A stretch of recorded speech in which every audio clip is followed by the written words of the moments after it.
வெளிநாட்டில் வேலை வாங்கி தருவதாக பொதுமக்களிடம் கோடிக்கணக்கில் மோசடி செய்த அப்துல் சாகித் கைது, 4 போலீசார் வலை. முதல்வர் ரங்கசாமி முன்னிலையில் சுகாதாரம் மற்றும் குடும்ப நலவழித்துறை மற்றும் அலர்ட் தொண்டு நிறுவனத்திற்கு இடையேயான புரிந்துணர்வு ஒப்பந்தம். இளநிலை எழுத்தருக்கான தேர்வில் வெற்றி பெற்றவர்களுக்கு முதல்வர் பணியாணை வழங்கினார். பல்வேறு கோரிக்கைகளை வலியுறுத்தி குடிமைப்பொருள் வழங்கல் துறையை ரேஷன் கடை ஊழியர்கள் முற்றுகை. கஸ்டம்ஸில் பழைய பொருட்கள் மற்றும் வெளிநாட்டில் வேலை வாங்கி தருவதாக கோடிக்கணக்கில் மோசடி செய்த கோட்டகுப்பத்தைச் சேர்ந்த நபரை போலீசார் கைது செய்த நிலையில் இந்த மோசடியில் தொடர்புடைய 4 போலீசார் தேடி வருகின்றனர். புதுச்சேரி சாரம் பகுதியைச் சார்ந்த நபர் தற்போது திருமணமாகி கோட்டகுப்பத்தில் மனைவியுடன் வசித்து வருகிறார். அப்துல் சாகித் சென்னையில் வீட்டில் வைத்து வளர்க்கக்கூடிய நாய், குருவி போன்றவற்றை விற்பனை செய்யும் கடை நடத்தி வரும்போது பல்வேறு நபர்களுக்கு நாய்க்குட்டி, விலை உயர்ந்த பறவைகளை தருகிறோம் என்று ஏமாற்றியதாக கீழ்ப்பாக்கம் காவல் நிலையத்தில் வழக்கு பதிவு செய்து சிறை சென்றுள்ளார். கடந்த 4 ஆண்டுகளாக கஸ்டம்ஸில் பிடிபடுகின்ற பொருட்களை நான் குறைந்த விலைக்கு அல்லது பாதி விலைக்கு உங்களுக்கு தருகின்றேன் என்று சொல்லி புதுச்சேரி தமிழகத்தைச் சேர்ந்த 20க்கும் மேற்பட்ட நபர்களுக்கு டிவி, ஃப்ரிட்ஜ், வாஷிங் மிஷின் போன்ற பொருட்களுடைய படங்களை அனுப்பி கடையில் விற்பதை விட பாதி விலைக்கு உங்களுக்கு தருகிறேன் என்று கூறியதை நம்பி பல்வேறு நபர்கள் அவருக்கு கூகுள் பே மூலமாக பணத்தை அனுப்பியுள்ளனர். பணத்தை பெற்றவர் ஒரு சில பொருட்களை மட்டும் பாதி விலைக்கு கொடுத்துள்ளார். புதிய பொருட்கள் பாதி விலைக்கு கிடைக்கிறது என நம்பி நிறைய நபர்கள் அப்துல் சாகித்திடம் லட்சக்கணக்கான ரூபாயை கொடுத்துள்ளனர். மேலும் பல்வேறு நபர்களுக்கு இன்ஸ்டாகிராம், ஃபேஸ்புக், வாட்ஸ்அப் மூலமாக தொடர்பு கொண்டு பொருட்களை அனுப்புகின்றேன் என்றும், கண்டெய்னர் நிரப்ப இன்னும் 25 லட்சம் ரூபாய் வேண்டும், நீங்கள் ஒரு 2 லட்சம் கொடுங்கள் என்று பல்வேறு நபர்களிடம் இதுபோன்ற காரணத்தை கூறி பணத்தை பெற்றுள்ளதும் தெரிய வந்தது. முதலியார்பேட்டையைச் சேர்ந்த கொரியர் அலுவலகத்தில் வேலை செய்யும் ராஜா என்பவர் அவருக்கு வாட்ஸ்அப்பில் வந்த தகவலை நம்பி பல்வேறு பொருட்கள் வேண்டும் என்று அவரிடம் 13 லட்சம் ரூபாய்க்கு மேல் ஜிபே மூலமாக அனுப்பி கடந்த 8 மாதங்களாக பொருட்களை தராமல் அவருடைய நம்பரையும் பிளாக் செய்து வைத்திருந்ததால் அவர் கொடுத்த புகாரின் மீது ஆய்வாளர் கீர்த்தி வழக்கு பதிவு செய்து விசாரணை நடத்தி வந்தார். அந்த நபரின் வாட்ஸ்அப் தகவல் மற்றும் லொகேஷன், அவரை தொடர்பு கொள்கின்ற நபர்களின் விவரங்களை எடுத்து பார்க்கும் பொழுது அவர் கோட்டக்குப்பம் பகுதியில் இருப்பது தனிப்படை போலீசாருக்கு தெரிய வரவே அந்த நபரை கோட்டக்குப்பத்தில் வைத்து கைது செய்து விசாரணை செய்த போது பல்வேறு நபர்களிடம் 1 கோடி ரூபாய்க்கு மேல் வெளிநாட்டில் வேலை வாங்கி தருகிறேன் என்றும், மிக முக்கியமான பிரான்ஸ் நாட்டிற்கு எந்த டாக்குமெண்ட்டும் இல்லாமல் அனுப்புகின்றேன் என்றும், ரிசார்ட் குறைந்த பணத்தில் லீஸுக்கு எடுத்து கொடுக்கிறோம் என்றும், குறைந்த விலையில் பொருட்கள் தருகின்றோம் போன்ற பல்வேறு வழிகளில் 1 கோடி ரூபாய்க்கு மேல் இதுவரை ஏமாற்றியது தெரிய வந்தது. இதன்படி அப்துல் சாதித்திடம் ஏமாந்த நபர்கள் பெயிண்டர், அலுவலக வேலை செய்வோர், கொத்தனார், எலக்ட்ரீஷியன் போன்றவர்கள் தான் அதிகம் என்பது குறிப்பிடத்தக்கது. மேலும் இந்த வழக்கில் 4 நபர்களுக்கு தொடர்பு இருப்பதும் அவரிடம் நிறைய நபர்கள் ஏமாந்திருப்பதும் தெரிய வந்துள்ளது. இதையடுத்து அந்த நபரை நேற்று இரவு காவல் ஆய்வாளர்கள் தியாகராஜன் மற்றும் கீர்த்தி தலைமையிலான தனிப்படை போலீசார், தலைமை காவலர் மணிமொழி, அருண், பெண் காவலர் அபிநயா, பூவித்தா குழுவினர் நேற்று இரவு கைது செய்து இன்று தலைமை குற்றவியல் நீதிபதி முன் ஆஜர்படுத்தி சிறையில் அடைத்தனர். இது சம்பந்தமாக இணையவழி காவல் கண்காணிப்பாளர் டாக்டர் பாஸ்கரன் இந்த வருடம் மட்டும் 40 கோடி ரூபாய் அளவிற்கு இணைய வழி மோசடியில் புதுச்சேரியைச் சேர்ந்த மக்கள் பாதிக்கப்பட்டுள்ளனர். இணைய வழியில் வருகின்ற வேலைவாய்ப்பு, குறைந்த விலையில் பொருளை கொடுக்கின்றோம், ஆன்லைன் ட்ரேடிங்கில் அதிகமாக சம்பாதிக்கலாம், வீட்டில் இருந்தபடி வேலைவாய்ப்பு, வெளிநாட்டில் வேலை வாங்கி தருகின்றோம் போன்ற எதையுமே நம்பி பணத்தை அனுப்பி ஏமாற வேண்டாம் என பொதுமக்களை எச்சரிக்கை செய்தார். மக்களின் ஆரோக்கியத்தை பாதுகாக்க அவசர மருத்துவ சேவைகளின் தரம், செயல்திறனை மேம்படுத்த அலர்ட் தொண்டு நிறுவனத்துடன் புரிந்துணர்வு ஒப்பந்தம் முதலமைச்சர் ரங்கசாமி முன்னிலையில் மேற்கொள்ளப்பட்டுள்ளது.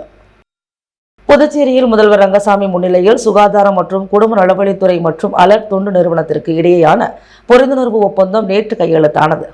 இந்த ஒப்பந்தத்தில் சுகாதாரத்துறை இயக்குநர் ரவிச்சந்திரன், தொண்டு நிறுவன நிர்வாக அறங்காவலர் ராஜேஷ் திரிவேதி கையெழுத்திட்டனர்.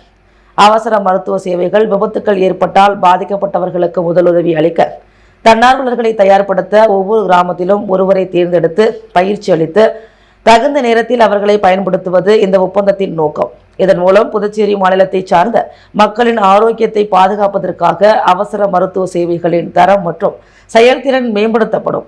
அது மட்டுமின்றி அந்த தொண்டு நிறுவனம் பொது சுகாதாரம் தொடர்பான பிரச்சாரங்கள், அவசரகால தயார்நிலை மற்றும் பதிலளிப்பு நடவடிக்கைகள் பற்றிய விழிப்புணர்வை ஏற்படுத்தும் முயற்சிகளில் ஒத்துழைப்பை வழங்கும். இந்த நிகழ்ச்சியில் சபாநாயகர் செல்வம், சுகாதாரத்துறை துணை இயக்குநர் ரகுநாதன், அலர்ட் நிறுவன தலைவர் முரளிதரன், நிறுவன அறங்காவலர் கலா, டாக்டர் வனஜா வைத்தியநாதன் உள்ளிட்டோர் கலந்து கொண்டனர்.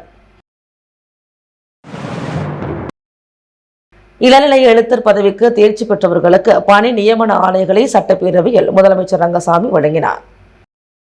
புதுச்சேரி பணியாளர் மற்றும் நிர்வாக சீர்திருத்த துறையின் கீழ் நேரடி நியமனத்திற்காக 27/8/2023 அன்று இளநிலை எழுத்தர் பதவிக்கான எழுத்து தேர்வில் தேர்ச்சி பெற்ற 157 பேர்களில் இதுவரை 151 நபர்களுக்கு பணியாணை வழங்கப்பட்டது. இவர்களில் 131 நபர்கள் பணியில் சேர்ந்துள்ளனர். மீதமுள்ள காலி பணியிடங்களுக்கு காத்திருப்போர் பட்டியலிலிருந்து 19 நபர்களுக்கு 10 ஆண்கள் 9 பெண்களுக்கு பணி ஆணைகளை முதலமைச்சர் ரங்கசாமி சட்டப்பேரவையில் முதலமைச்சர் அலுவலகத்தில் இன்று வழங்கினார்.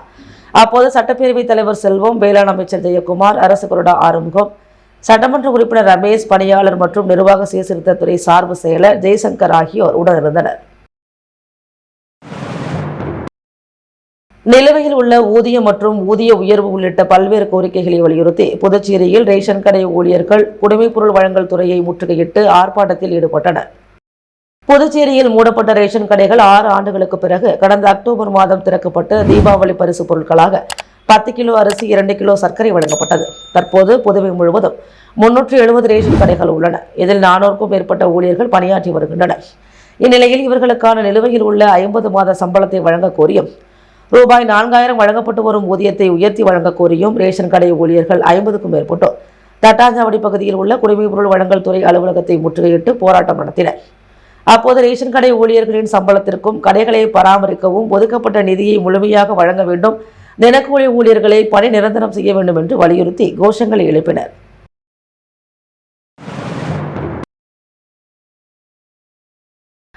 புதுவை காமராஜர் சாலை தட்டாஞ்சாவடியில் புதிதாக அமைக்கப்பட்டுள்ள யமஹா பைக் ஷோரூம் திறப்பு விழாவில் முதலமைச்சர் ரங்கசாமி பங்கேற்று ஷோரூமை திறந்து வைத்தார். புதுவை காமராஜர் சாலை தட்டாஞ்சாவடியில் புதியதாக யமஹா பைக் ஷோரூம் திறக்கப்பட்டது. இவ்விழாவில் புதுவை முதலமைச்சர் ரங்கசாமி கலந்து கொண்டு குத்துவிளக்கேற்றி ஷோரூமை திறந்து வைத்தார். பொதுப்பணித்துறை அமைச்சர் லட்சுமி நாராயணன் முன்னிலை வகித்தார்.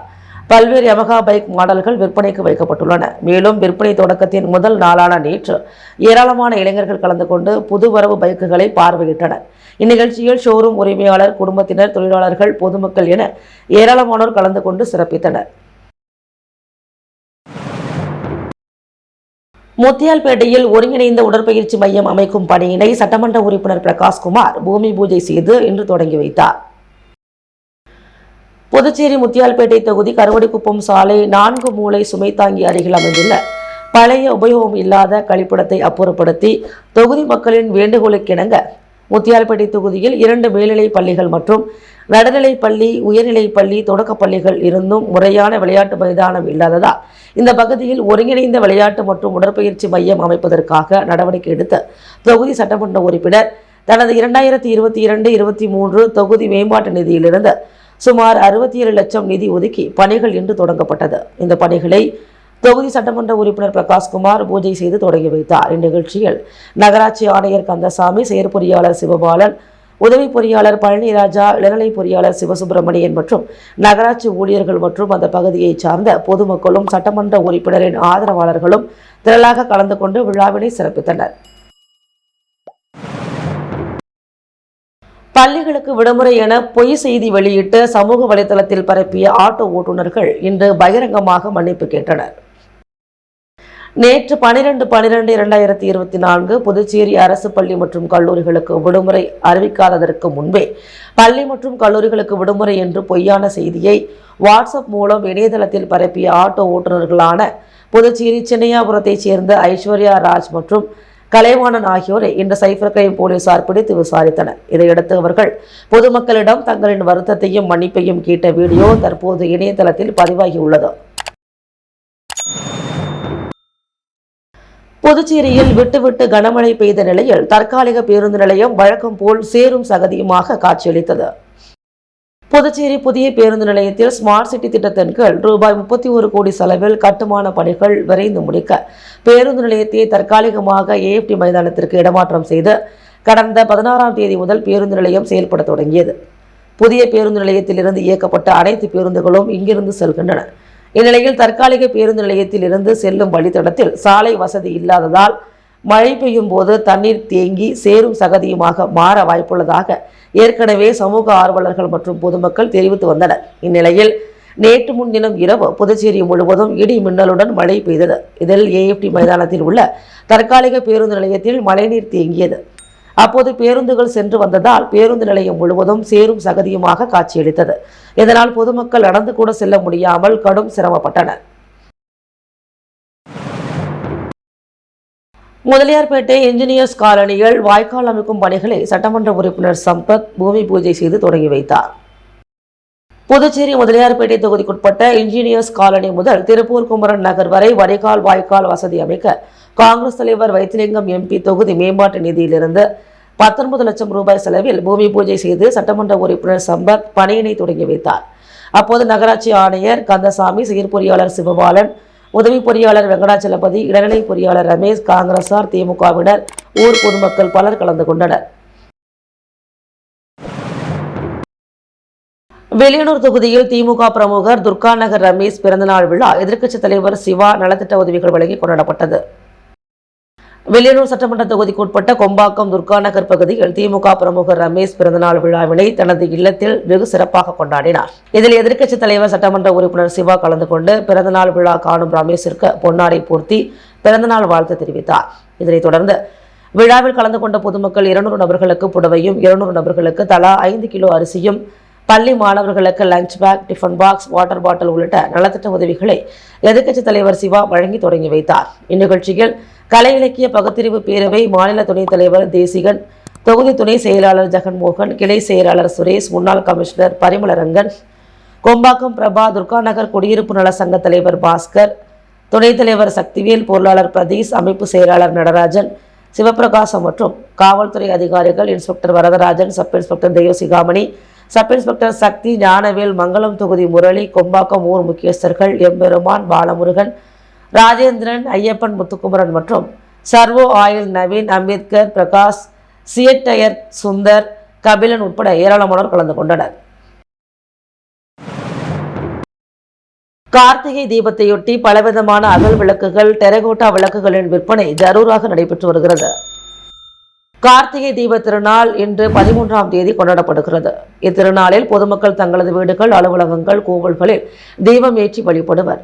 தொடர்ந்து 3 நாட்கள் நடைபெறும் இந்த தீப விழாவில் தீபம் ஏற்றுவதற்கான விளக்குகள் புதுச்சேரி கொசக்கடை தெருவில் விற்பனைக்காக வைக்கப்பட்டு விற்பனை ஜோராக நடைபெற்று வருகிறது. கலச அகல் விளக்கு, தாமரைப்பூ விளக்குகள், நெய் விளக்கு, தொங்கும் அகல் விளக்குகள், யானை விளக்குகள், தட்டு விளக்குகள், தேங்காய் அகல் விளக்கு, ஸ்டாண்ட் அகல் விளக்கு, சங்கு விளக்கு, குபேர விளக்கு, 5 அடுக்கு விளக்கு, அன்னப்பறவை விளக்கு, மேஜிக் லேம்ப் உள்ளிட்ட பல வகைகளிலும் பல வண்ணங்களில் சுடுமண் விளக்குகள் மற்றும் டெரகோட்டா அகல் விளக்குகள் விற்பனைக்கு வந்துள்ளன. விதவிதமான விளக்குகளை பொதுமக்கள் ஆர்வமுடன் வாங்கி சென்றனர். சுடுமண் அகல் விளக்குகள் 1 ரூபாய் முதல் 50 ரூபாய் வரையிலும், விதவிதமான டெரகோட்டா விளக்குகள் 500 வரையிலும் விற்பனையானது. புத்தக சங்கத்தின் சார்பில் 28வது தேசிய புத்தக கண்காட்சி மற்றும் நூல்கள் வெளியீட்டு விழா வேல் சொக்கநாதன் மண்டபத்தில் நடைபெற்றது. புத்தக சங்கத்தின் சார்பில் 28வது தேசிய புத்தக கண்காட்சி மற்றும் நூல்கள் வெளியீட்டு விழா வேல் சொக்கநாதன் மண்டபத்தில் நடைபெற்றது.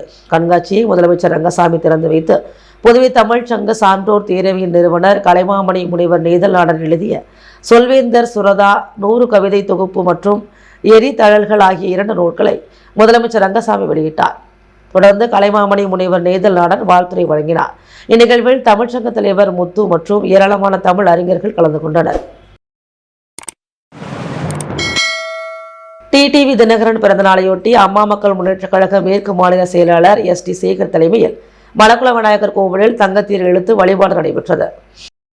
அம்மா மக்கள் முன்னேற்ற கழக பொதுச் செயலாளர் டிடிவி தினகரன் பிறந்தநாள் விழா புதுவை மேற்கு மாநிலம் சார்பில் சிறப்பாக கொண்டாடப்பட்டது. இதனையொட்டி மேற்கு மாநில செயலாளர் ST சேகர் தலைமையில் டிடிவி தினகரன் நீடோழி வாழ வேண்டி புதுவை மணக்குள விநாயகர் கோவிலில் அம்மா மக்கள் முன்னேற்ற கழகத்தினர் தங்கத்தேர் இழுத்து வழிபாடு நடத்தினர்.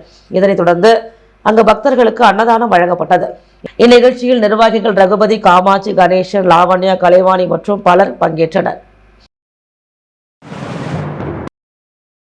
சூப்பர் ஸ்டார் ரஜினிகாந்த் பிறந்தநாளையொட்டி புதுச்சேரி ப்ராவிடன்ஸ் மாலில் உள்ள திரையரங்கில் தளபதி படம் வெளியிடப்பட்டது. இதனை கொண்டாடும் வகையில் கேக் வெட்டி ரசிகர்கள் மகிழ்ந்தனர். சூப்பர் ஸ்டார் ரஜினிகாந்த் பிறந்தநாள் விழா உலகம் முழுவதும் அவரது ரசிகர்களால் கொண்டாடப்பட்டது.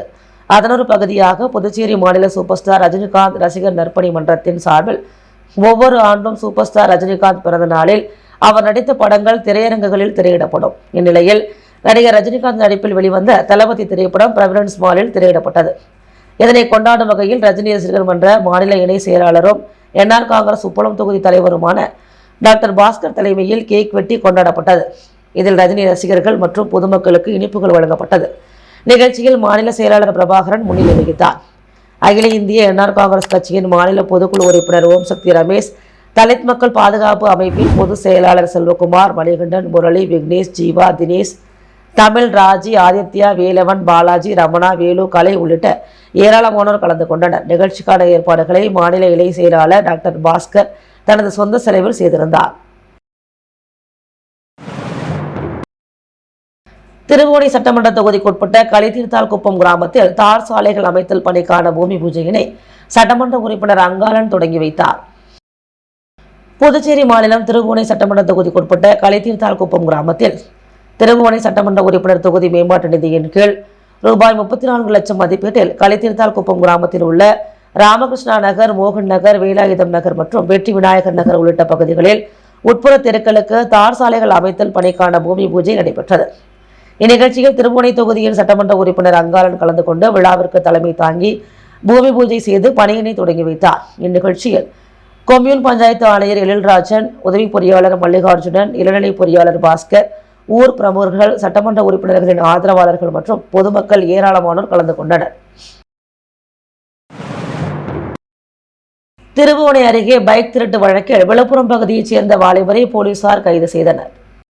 திருவோணை போலீஸ் சப் இன்ஸ்பெக்டர் குமரவேல் மற்றும் குற்றப்பிரிவு போலீசார் நேற்று 12ஆம் தேதி அதிகாலை 1 மணி அளவில் மதகடிப்பட்டு 4 முனை சந்திப்பில் வாகன சோதனையில் ஈடுபட்டனர். அப்போது அந்த வழியே பைக்கில் சந்தேகம் வரும்படி வந்த வாலிபரை பிடித்து விசாரணை நடத்தினர். அவர் முன்னுக்கு பின் முரணாக பேசியதால் காவல் நிலையம் அழைத்து சென்று தீவிர விசாரணை மேற்கொண்டனர். அதில் அவர் விழுப்புரம் அருகே உள்ள பானம்பட்டு நடுத்தெருவைச் சேர்ந்த செல்வன் மகன் செந்தமிழ் செல்வன், வயது 26 என்பதும், அவர் ஓட்டி வந்தது திருட்டு பைக் என்பதும், கடந்த 3 மாதங்களுக்கு முன்பு மதகடிப்பட்டு ரீகன் ஒயின்ஸ் அருகில் திருடியதையும், 2 மாதங்களுக்கு முன்பு ஒரு பைக் திருடியதையும் ஒப்புக்கொண்டார். இதுகுறித்து போலீசார் வழக்கு பதிவு செய்து செந்தமிழ் செல்வனை கைது செய்து 2 பைக்குகளை பறிமுதல் செய்து புதுச்சேரி நீதிமன்றத்தில் ஆஜர்படுத்தி சிறையில் அடைத்தனர். அரியாங்குப்பம் சட்டமன்ற உறுப்பினர் அலுவலகத்தில் பொதுப்பணித்துறை மற்றும் மின்துறை அதிகாரிகளுடன் தேங்காய் திட்டு பகுதி மேம்பாட்டு பணி குறித்த கலந்தாய்வு கூட்டம் சட்டமன்ற உறுப்பினர் பாஸ்கர் தலைமையில் நடைபெற்றது.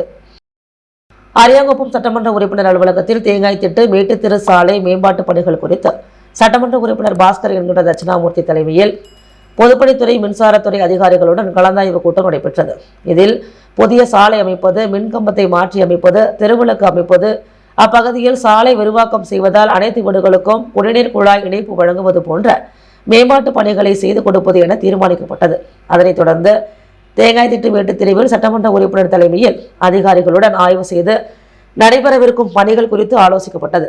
இந்நிகழ்ச்சியில் பொதுப்பணித்துறை உதவி பொறியாளர்கள் வெங்கடாச்சலபதி, பார்த்தசாரதி, சுந்தரி, இளநிலை பொறியாளர்கள் ஞானசேகர், முருகன், தணிகைவேல், கோபாலகிருஷ்ணன், மின்துறை உதவி பொறியாளர் அருணகிரி, இளநிலை பொறியாளர் ரமேஷ் உள்ளிட்ட அதிகாரிகள், ஊர் பொதுமக்கள், என்ஆர் காங்கிரஸ் கட்சி நிர்வாகிகள் உள்ளிட்ட பலர் இந்நிகழ்ச்சியில் உடனிருந்தனர். மும்பையில் மகாராஷ்டிரா மாநில தலைமை ரஜினிகாந்த் ரசிகர் நற்பணி மன்றத்தின் சார்பில் உலக சூப்பர் ஸ்டார் ரஜினிகாந்தின் 75வது துவக்க பிறந்தநாள் விழாவை முன்னிட்டு புற்றுநோயாளிகளுக்கு நலத்திட்ட உதவிகள் வழங்கப்பட்டது. மகாராஷ்டிரா மாநிலத்தில் நடிகர் ரஜினிகாந்தின் 75வது துவக்க பிறந்தநாளை முன்னிட்டு டிராம்பே மைத்ரி கார்டன் இண்டாஸ் ஃபவுண்டேஷனில் உள்ள 125 புற்றுநோயாளிகளுக்கும் மற்றும் மாகோல் மஹாடா காலனியில் உள்ள அனாதை இல்லத்தில் உள்ள 150 பொதுமக்களுக்கும் கொள்ளுகால போர்வைகள் வழங்கியும், தாராவி முத்துகிருஷ்ணன் கண் அறுவை சிகிச்சைக்கு 23,000 ரூபாய் ரொக்கப்பணமும், 50 மகளிருக்கு சீலைகள், அன்னதானம், சிற்றுண்டி, குளிர்பானங்கள் போன்ற நலத்திட்ட உதவிகள் வழங்கப்பட்டது. இந்நிகழ்விற்கு மாநில தலைவர் தூதுவர் டாக்டர் எஸ்.கே. தளபதி ஆதிமூலம் தலைமையில் உலக லெஜண்ட் சூப்பர் ஸ்டார் தலைவர் ரஜினிகாந்தின் 75வது துவக்க பிறந்த நாளில் கூலிப்பட புதிய டீசர் வெளியிட்டு கேக் வெட்டப்பட்டு அனைவருக்கும் இனிப்புகள் வழங்கப்பட்டது. முன்னதாக சாய் கணபதி கோவிலில் சிறப்பு பூஜையும் நடைபெற்றது. இந்நிகழ்ச்சிக்கு மாநில செயலாளர் மரிய சிலுவை, தண்டவாணி, அமித் கோயல், மாரியம்மாள், இளையராஜா, ரஜினி, சிவகுமார், அபினாஷ் குமார், கோவிந்த், ராஜேஷ், தீபக், ஹரிஸ் குமார் ஆகியோர் சிறப்பாக ஏற்பாடு செய்திருந்தனர். முத்து கோல்ட் ஹவுஸ் வழங்கும் தங்கம் மற்றும் வெள்ளி விலை நிலவரம். தங்கம் 1 கிராம் 7230 ரூபாய். வெள்ளி 1 கிராம் 98 ரூபாய். வெளிநாட்டில் வேலை வாங்கி தருவதாக பொதுமக்களிடம் கோடிக்கணக்கில் மோசடி செய்த அப்துல் சாஹித் கைது. 4 போலீசார் வலை. முதல்வர் ரங்கசாமி முன்னிலையில் சுகாதாரம் மற்றும் குடும்ப நலவழித்துறை மற்றும் அலர்ட் தொண்டு நிறுவனத்திற்கு இடையேயான புரிந்துணர்வு ஒப்பந்தம். இளநிலை எழுத்தருக்கான தேர்வில் வெற்றி பெற்றவர்களுக்கு முதல்வர் பணியாணை வழங்கினார். பல்வேறு கோரிக்கைகளை வலியுறுத்தி குடிமைப் பொருள் வழங்கல் துறையை ரேஷன் கடை ஊழியர்கள் முற்றுகை. மத்திய குழுவிடம் உரிய ஆதாரங்களை மாவட்ட நிர்வாகம் அளிக்க தவறியதால் நிவாரண நிதி கிடைப்பதில் தாமதம். அதிமுக செயலாளர் அன்பழகன் குற்றச்சாட்டு. கார்த்திகை தீப திருநாளை முன்னிட்டு புதுவையில் அலங்கார விளக்குகளின் விற்பனை ஜோர்.